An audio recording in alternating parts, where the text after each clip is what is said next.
Ghoul evening, everyone. I'm William Ghoul, and you're listening to the Ghoul Brothers, where we exhume the rejected leavings of the internet and present them to you on a figurative platter to be sampled and spat out. Today, we will be exploring the extraterrestrial threat which looms behind every shadow in space, wriggling inexorably in the unseen cosmos, and twining its fingers in the hair of humanity's petty machinations, ready to give a short, sharp tug which would surely cause all of humankind to cry out as one, ouch. Our first story of the evening is titled, somewhat erroneously, As Much Ice Cream. Once time, when I was worshipping God in the world-famous Church of Latter-day Saints, I saw Wesley Snipes come in through the front door. Now, Wesley Snipes isn't Mormon like I am, so this was a big get for my temple. Our local chaplain asked me to jog over and give Mr. Snipes the grand tour of God's house, so I did as I was told and jogged over. As I ran, though, Wesley's blade training kicked in, and he struck an intimidating martial arts pose. I looked back at my chaplain, and he waved me on to keep going. I approached Wesley more slowly now, and told him that I wasn't going to attack, and he laughed and let me show him around. He was really nice, and gave me a bunch of free blade merch.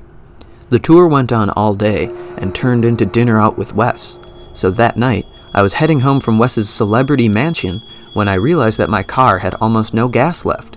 I pulled over on the side of the road, put her in neutral, and pushed her the next few miles to the gas station to fill her up. I still had about a quarter tank, but I really didn't want to risk it. Anyway, at that point, it was 2 a.m. because I had to push the car for hours. As I'm pulling out of the gas station, some guy waves me down and steps in front of my car. He says that he needs a ride really bad, and I say, to where? And he said, to my grandma's house. I asked if his grandma was sick, and he seemed confused, so I let him in the car. He offered me a BJ as a thanks for picking him up, and I said, go right ahead. But he got shy and said that he didn't think I'd say yes. I followed his directions and let him out at his grandma's house, but now it was 3 a.m., and I still had to get home. I was off of work the next day, so it wasn't too bad, but I also had to fill in for the chaplain to baptize a kid at 8 a.m. because the chaplain fell down right in front of Wesley Snipes' car earlier that day, so I was worried about the timing at that point. I started heading home, but before I knew it, the lights started going out on the highway. I was just driving by my headlights, and it was very spooky. There were no other cars around because it was so late, so all I could see was the lane markers. I figured it would be fun to swerve around a little bit, so I started going way faster and swerving, but I lost control of the car and hit the median after like 5 swerves. Apparently, they get harder to turn out of as you do more of them. So, now it's 3:30 a.m., and I'm alone on an unlit highway with a baptism to perform in 4.5 hours. I figure, what else could go wrong? And then, the sky lit up really bright. I looked up and saw a ring of blue lights circling around a solid column of white light directly above me. I pretty much already assumed it was alien, so I started booking it down the highway. But it was super dark outside the light beam, so I tripped right away and messed up my knee. But before I could mess up my knee, I started floating upward. It was slow at first, but started speeding up.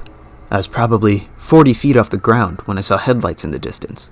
They got closer as I got higher, and eventually, red and blue lights started flashing right above them. It was a cop car, and the driver saw me getting abducted. I was really close to the UFO at this point, so close that I saw the light was coming out of a hole in the bottom, and some alien was reaching down to pull me aboard. But it saw the siren and slipped back in. Then, the light went out really suddenly as they closed the door, and I started falling as the UFO disappeared in an instant. I fell about 170 feet, right onto the cop car, and I died, and all the cops in there died. Thank you for that story, William Ghoul. This is James Ghoul, here with another astoundingly horrifying and absolutely pants-moistening story of an alien abduction. This one is entitled simply, Incredibly Scared. This is a story that took place in early or mid-2003. I was working my first job at a Blockbuster Video. It was a pretty cool gig.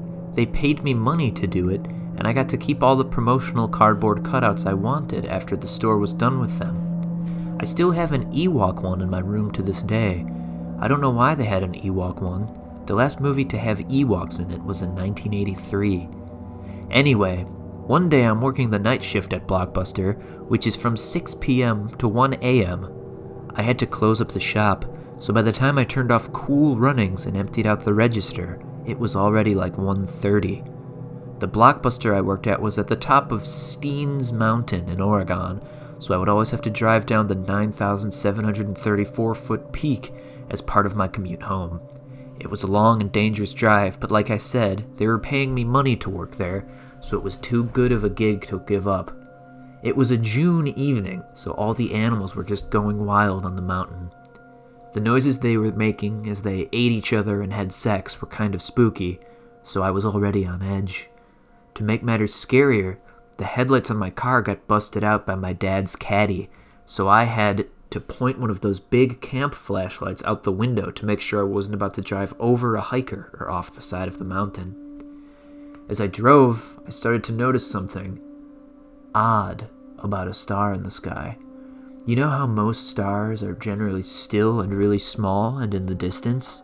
Well, this star was fucking huge and was comprised of red and yellow lights, and it was rapidly approaching me as I drove. I called my brother, who was an astronomer, to ask if there was supposed to be a meteor shower, but he reminded me that he's actually an astrologist, so he couldn't tell me anything that wasn't fucking stupid.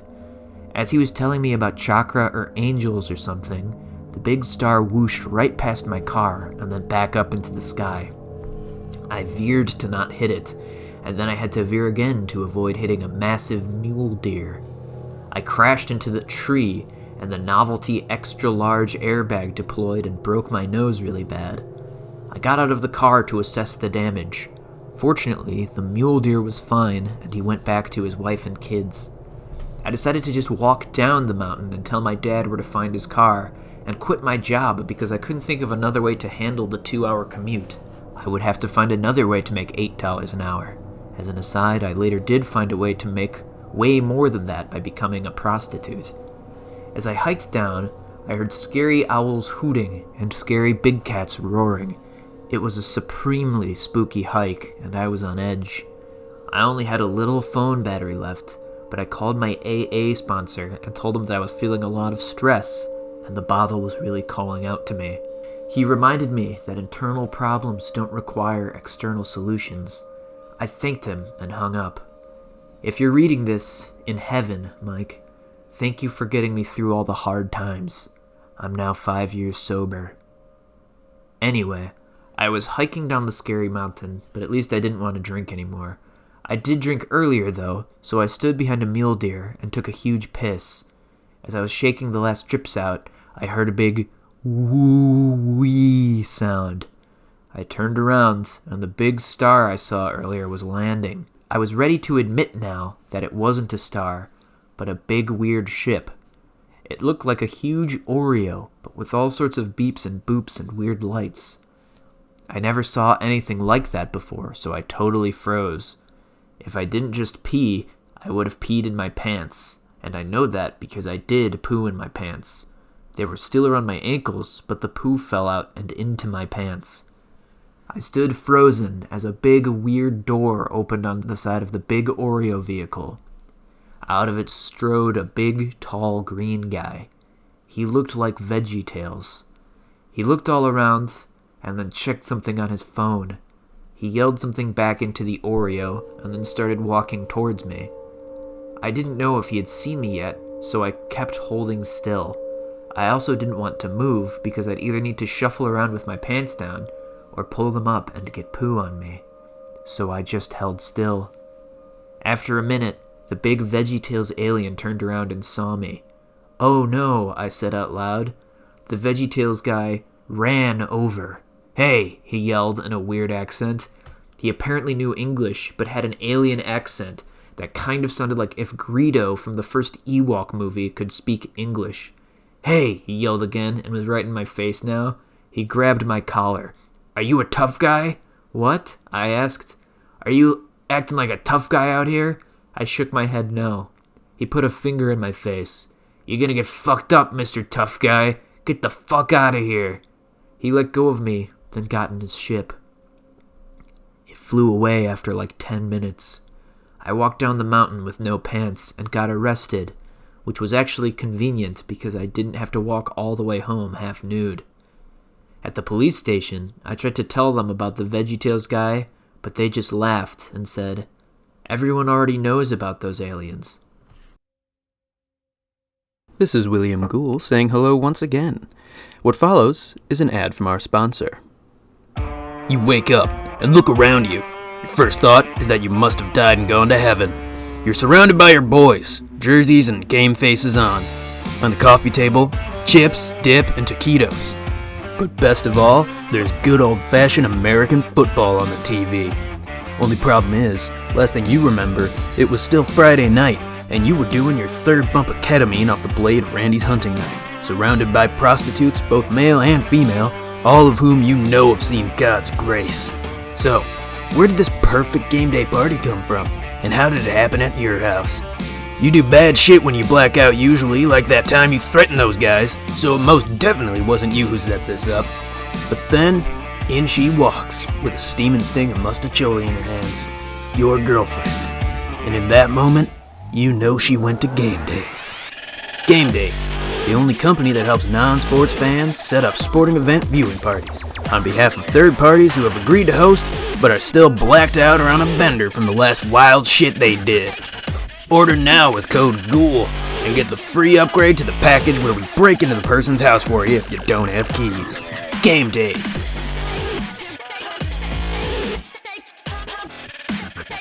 This is William Ghoul once more to regale you with another true story of alien horror. This story is entitled, Don't Give It to Him or Me. Once time, when my third cousin Margaret was bending over to pick up a pencil I had thrown across the room, I flicked a rubber band at her and missed. It was my only rubber band at the time, so I ran after it. It went out one of my really big windows, so I jumped after it. Luckily, I'm on a partial basement floor, so I didn't fall far.